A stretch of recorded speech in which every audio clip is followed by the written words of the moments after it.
Hey Samford fans, welcome into this week's edition of the Student Athlete Spotlight presented by Coca-Cola. I'm John McAfoose. Today I'm joined by Ty Kimberlin on the Samford track and field team. Ty, appreciate you being here. Glad to be here.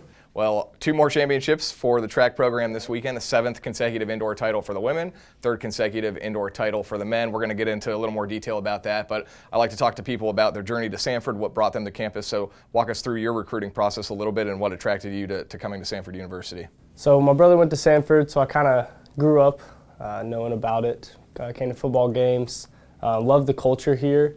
Had injuries throughout high school, so I really didn't have the big numbers. Couldn't really be recruited by any of the big schools. Couldn't play football because I kept getting injured. So I kind of decided on track, and then Samford kind of came on the radar through personal connections. I knew I liked Samford, so I kind of was interested. Coach Tiffin kind of offered me a spot on the team, and it was just kind of from there. So, how much does the culture affect the recruiting process as well, just knowing that it's a program that's winning titles every year? Yeah, so I knew the girls had been very successful leading up to my time, and the guys were just right there. Thomas Osborne, who I competed against 3 years in high school, he was on the team, and I could tell there was something happening on the team, that it was kind of a culture shift for the men's team. They were growing, numbers were getting a lot better. Trey Oates was putting up the big numbers. And Samford was kind of on a national radar, especially because of Trey and Carissa. So I kind of saw that there was something happening, a lot of energy happening, kind of really brought in the interest to Samford for the culture reasons. So, in your mind, what's been the secret to the success within this program? I really want to give it to the class above me. There's only a few guys left, Ben Gardner, McAhoon, Mike McMahon, kind of those guys. They came in as freshmen and they lost by 1 point or 2 points their first season. And I could tell coming in that they had a chip on their shoulder. They really wanted to get after it. So I came in my freshman year, and there was a big difference between the young guys and the old guys. The old guys have been there, hadn't won yet. The young guys really had a fire in them, passion to get better. And so I wanted to be a part of that. And the culture of just, you have to earn it. And it's not given to you. So hopefully we can keep that going.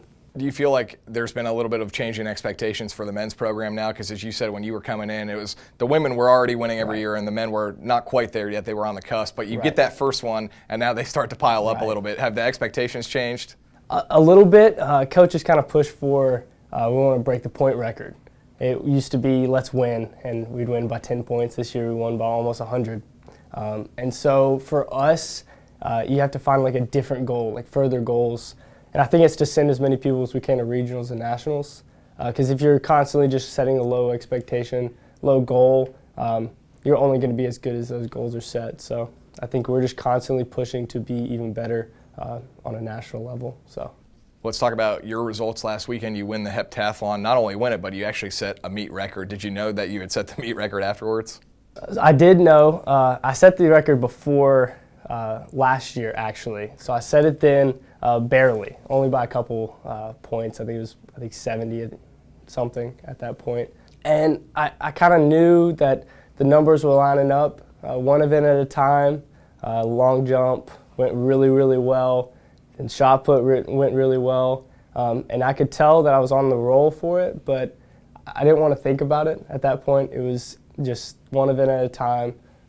Let's get out there and do the best we can. So, well, a couple of guys on the team will have indoor championships coming up, and then you go straight into outdoor season. So how long do you actually get to enjoy the indoor championship before you're already thinking about outdoor? I was talking last night to some guys, and the answer really is yesterday.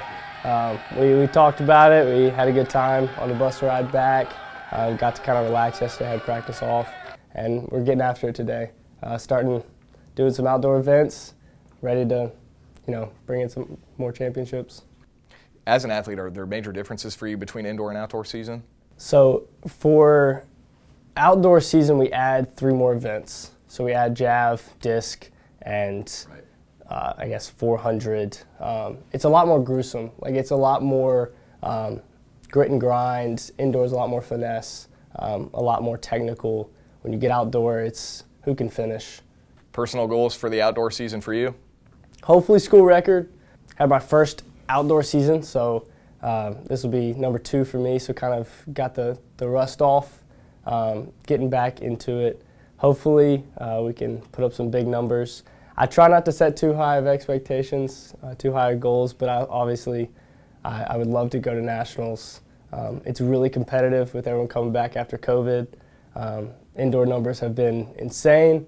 Outdoor will probably be the same. So nationals would be awesome. School record would be awesome as well. Outside of track, just tell us a little bit about yourself. What are you studying at Samford? What would you like to do with your career down the road? So I'm studying accounting. Accounting is a lot of fun.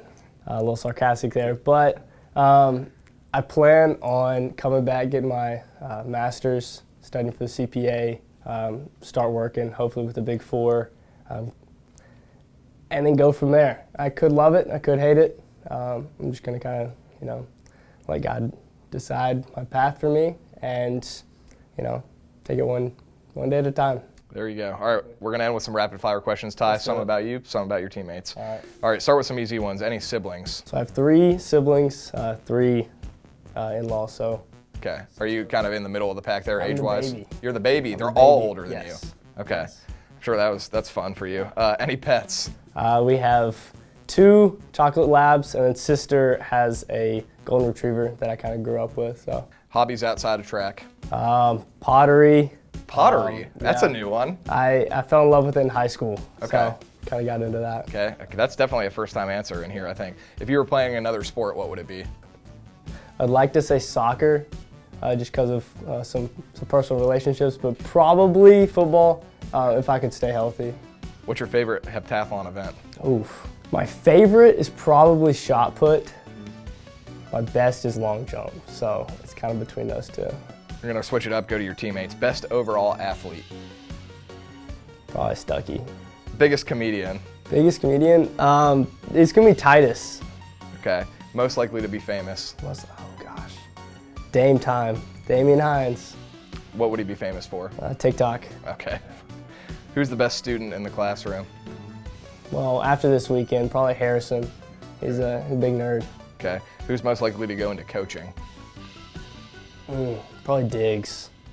Yeah.